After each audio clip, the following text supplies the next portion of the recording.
Olá, meus amigos, olá, meus irmãos, a graça e a paz de Jesus seja com todos vocês. Graças ao bom Deus, nós estamos aqui mais um momento na presença de nosso Deus. E eu creio que será um momento agradável e maravilhoso de ensinamento, amém? Eu quero pedir desculpa a todos vocês pelo horário de estar postando esse vídeo. Eu fiquei sem internet desde ontem à noite, tentei ligar para voltar à internet e infelizmente voltou só agora. Em nome de Jesus, eu creio que Deus vai nos abençoar. Amém? Abra tua mente, teu coração para o entendimento daquilo que Deus quer nos ensinar. Marcos de número 14, olha que a palavra de Deus nos diz. Faltavam apenas 2 dias para a Páscoa e para a festa dos pães sem fermento. Os chefes dos sacerdotes e os mestres da lei estavam procurando um meio de flagrar Jesus em algum erro e matá-lo. Mas diziam, não durante a festa, para que não haja tumulto entre o povo. Estando Jesus em Betânia, reclinado à mesa na casa de um homem conhecido como Simão, o leproso, aproximou-se dele certa mulher com um frasco de alabastro contendo um perfume muito caro, feito de nardo puro. Ela quebrou o frasco e derramou o perfume sobre a cabeça de Jesus. Alguns dos presentes começaram a dizer uns aos outros, indignados, por que esse desperdício de perfume? Ele poderia ser vendido por 300 denários e o dinheiro dado aos pobres. E o repreendiam severamente. Deixem-na em paz, disse Jesus, porque estão perturbando? Ela praticou uma boa ação para comigo, pois os pobres vocês sempre terão consigo e poderão ajudá-los sempre o que desejarem, mas a mim vocês nem sempre terão. Ela fez o que pôde, derramou perfume em meu corpo antecipadamente, preparando-o para o sepultamento. Eu lhes asseguro que onde quer que o evangelho for anunciado em todo o mundo, também o que ela fez será contado em sua memória. Então Judas Iscariotes, um dos 12, dirigiu-se aos chefes dos sacerdotes a fim de lhes entregar Jesus. A proposta muito os alegrou e lhe prometeram dinheiro, assim ele procurava uma oportunidade para entregá-lo. No primeiro dia da festa dos pães sem fermento, quando se costumava sacrificar o cordeiro pascal, os discípulos de Jesus lhe perguntaram, onde queres que vamos te preparemos uma refeição da Páscoa? Então ele enviou 2 de seus discípulos dizendo-lhes, entrem na cidade e um homem carregando um pote de água virá ao encontro de vocês, sigam-no. E digam ao dono da casa em que ele entrar, o mestre pergunta, onde é o meu salão de hóspedes, no qual poderei comer a Páscoa com os meus discípulos? Ele lhes mostrará uma ampla sala no andar superior, mobiliada e pronta. Façam ali os preparativos para nós. Os discípulos se retiraram e entraram na cidade e encontraram tudo quanto Jesus lhe tinha dito e prepararam a Páscoa. Ao anoitecer, Jesus chegou com os 12 e quando estavam comendo, reclinando à mesa, Jesus disse, digo-lhes que certamente um de vocês me trairá. Alguém que está comendo comigo. Eles ficaram tristes e por um lhe disseram, com certeza não sou eu. Afirmou Jesus, é um dos 12, alguém que come comigo do mesmo prato. O Filho do Homem vai, como está escrito a seu respeito, mas ai daquele que trai o Filho do Homem, melhor que lhe seria não haver nascido. Enquanto comiam, Jesus tomou o pão, deu graças, partiu e deu aos seus discípulos, dizendo, tomem isto, é o meu corpo. Em seguida tomou o cálice, deu graças e ofereceu aos discípulos, e todos beberam. E ele lhes disse, isto é meu sangue da aliança que é derramado em favor de muitos. Eu lhes afirmo que não beberei outra vez do fruto da videira, até aquele dia em que beberei o vinho novo do reino de Deus. Depois de terem cantado um hino, saíram para o Monte das Oliveiras. E disse-lhe Jesus, vocês todos me abandonarão, pois está escrito, ferirei o pastor e as ovelhas serão dispersas. Mas, depois de ressuscitar, irei adiante de vocês para a Galiléia. Pedro declarou, ainda que todos te abandonem, eu não te abandonarei. Respondeu Jesus, asseguro-lhe que ainda hoje, esta noite, antes que 2 vezes cante o galo, 3 vezes você me negará. Mas Pedro insistia ainda mais, mesmo que seja preciso que eu morra contigo, nunca te negarei. E todos os outros discípulos disseram a mesma coisa. Então foram para um lugar chamado Getsemane. E Jesus disse aos seus discípulos, sentem-se aqui enquanto vou orar. Levou consigo Pedro, Tiago e João e começou a ficar aflito e angustiado. E ele lhes disse, a minha alma está profundamente triste, numa tristeza mortal. Fiquem aqui e vigiem. Indo um pouco mais adiante, prostrou-se e orava para que, se possível, fosse afastado dele aquela hora. E dizia, Abba, Pai, tudo te é possível, afasta de mim este cálice, contudo não seja o que eu quero, mas sim o que tu queres. Então voltou aos seus discípulos e os encontrou dormindo. Simão, disse ele a Pedro, você está dormindo? Não pode vigiar nem por uma hora?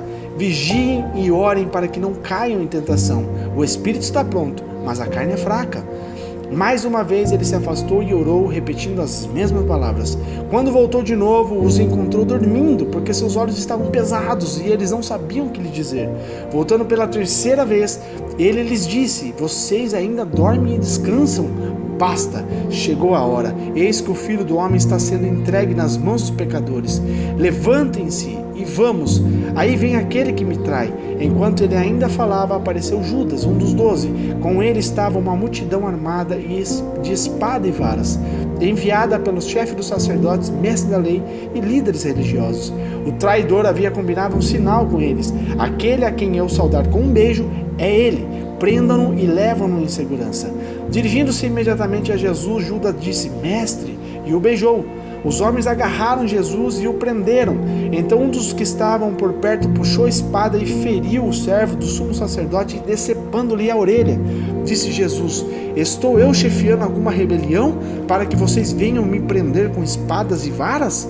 Todos os dias eu estava com vocês ensinando no templo e vocês não me prenderam, mas as escrituras precisam ser cumpridas. Então todos os abandonaram e fugiram. Um jovem vestido apenas um lençol de linho estava seguindo a Jesus quando tentaram prendê-lo. Ele fugiu nu, deixando o lençol para trás. Levaram Jesus ao sumo sacerdote e então se reuniram todos os chefes dos sacerdotes, os líderes religiosos e os mestres da lei. Pedro o seguiu de longe, até o pátio do sumo sacerdote. Sentando-se ali com os guardas, esquentava-se junto ao fogo. O chefe dos sacerdotes e todo o sinédrio estavam procurando depoimentos contra Jesus, para que pudessem condená-lo à morte, mas não encontravam nenhum. Muitos testemunharam falsamente contra ele, mas as declarações deles não eram coerentes. Então se levantaram alguns e declararam falsamente contra ele. Nós o ouvimos dizer, destruirei esse templo feito por mãos humanas e em 3 dias construirei outro, não feito por mãos de homens. Mas nem mesmo assim o depoimento deles era coerente. Depois o sumo sacerdote levantou-se diante deles e perguntou a Jesus, você não vai responder à acusação que estes lhe fazem? Mas Jesus permaneceu em silêncio e nada respondeu. Outra vez o sumo sacerdote lhe perguntou, você é o Cristo, o Filho de Deus? Deus bendito? Sou, disse Jesus, e vereis o Filho do Homem assentado à direita do Poderoso, vindo com as nuvens do céu. O sumo sacerdote, rasgando as próprias vestes, perguntou, por que precisamos de mais testemunhas? Vocês ouviram a blasfêmia? Que acham? Todos o julgaram digno de morte. Então alguns começaram a cuspir nele, vendaram-lhe os olhos, dando-lhe murros, diziam, profetize, e os guardas o levaram dando-lhe tapas. Estando Pedro embaixo do pátio, uma das criadas do sumo sacerdote passou por ali. Vendo Pedro o aquecer-se, olhou bem para ele e disse, você também estava com Jesus, o Nazareno. Contudo, ele negou, dizendo, não o conheço, nem sei o que você está falando, e saiu para longe. Quando a criada o viu lá, disse novamente aos que estavam por perto, este aí é um deles. De novo ele negou. Pouco tempo depois que os que estavam sentados ali perto disseram a Pedro, certamente você é um deles, você é Galileu. Ele começou a se amaldiçoar e a jurar, não conheço o homem de quem vocês estão falando. E logo o galo cantou pela segunda vez. Então Pedro se lembrou da palavra que Jesus lhe tinha dito, antes que 2 vezes cante o galo, você me negará 3 vezes, e se pôs a chorar. Amém? Glórias a Deus por isso. Meus amados, a gente vê como é rico a palavra de Deus em detalhes, como a palavra do Senhor nos traz ensinamentos de condutas, de caráter que nós temos que ser moldados para agradar a nosso Deus. Ele diz desde o início ali coisas que o Senhor estava fazendo a respeito da humanidade, a respeito de trazer a salvação para mim e para você, e o povo ali estava recusando a Jesus. Ele inicia aqui o Marcos de número 14, dizendo sobre um ato muito lindo que uma mulher fez, onde ela despejou um óleo, um perfume que tinha muito valor para eles ali sobre a cabeça de Jesus. Ela deu tudo que tinha de mais precioso. Ela ungiu Jesus ali para o sepultamento. ela fez um ato, um sacrifício, uma oferta na vida de Jesus, onde os seus discípulos não entenderam, onde eles não tinham a noção, o entendimento de sabedoria, de espírito para aquela ação que a mulher estava fazendo com Jesus. E Jesus ali exortou eles, deixe essa mulher, pois o que ela está fazendo é digno, o que ela está fazendo está me alegrando, né? E a resposta que eles deram de vender para dar o dinheiro aos pobres, Jesus disse: ei, vocês vão ter muito tempo para ajudar os pobres, vocês vão ter muito tempo para estar junto com os pobres ajudando eles, mas a mim vocês não terão para sempre, né? Está chegando perto, está perto a hora de eu, né, dar a minha vida por vocês, serei sacrificado por vocês. Então é Jesus trazendo ali, né, o que havia de acontecer. Graças a Deus por isso. Posterior ele fala ali sobre a Páscoa, né? Ele diz repartindo o pão, entregando o vinho, né? Um ato simbólico maravilhoso que nós fazemos até o dia de hoje, que é a ceia do Senhor, onde nós nos consagramos, onde nós recebemos um renovo espiritual, um fortalecimento na fé, onde nós nos alimentamos do nosso Senhor Jesus, um ato simbólico com fé que Jesus nos ensinou a fazermos. Amém? Então, posterior a isso, ele fala ali sobre o momento que ele seria entregue, né, à morte, onde ele estava ali no Getsemane orando. Ele levou consigo Pedro, Tiago e João. Ele tinha 12 discípulos, mas 3 era mais próximo, que era Pedro, Tiago e João. E ele levou consigo. E ali onde ele estava dizendo para eles ficarem vigiando enquanto ele orasse, pois a sua alma estava profundamente triste, né? Ele estava sentindo a tristeza mortal, porque estava próximo da vinda de ele se entregar como oferta pelo meu pecado e o teu pecado. E ali ele sentiu o peso e ele conversava com Deus, ele falava: Abba, Pai. Abba significa uma palavra carinhosa, de papai, intimidade. Abba, Pai, tudo te é possível, afasta de mim este cálice, contudo, não seja o que eu quero, mas sim o que tu queres. Meus amados, é muito importante eu e você entendemos, sabe, a profundidade dessa fala de Jesus. Primeiro, Abba significa intimidade. Ele tem intimidade com o Pai. Ele, sim, ele é 100% Deus, 100% humano, mas ele veio de uma forma limitada, necessária que ele buscasse a presença de Deus, como eu e você temos que buscar. E ali ele já inicia dizendo: Abba, Pai, carinhosamente, papai, estou aqui na tua presença. Ele está reconhecendo a soberania de Deus, dizendo: tudo te é possível. Posterior ele fala algo do seu sentimento: afasta de mim este cálice. Contudo, porém, aqui é algo que nós precisamos entender. Ele disse uma vontade possível dele.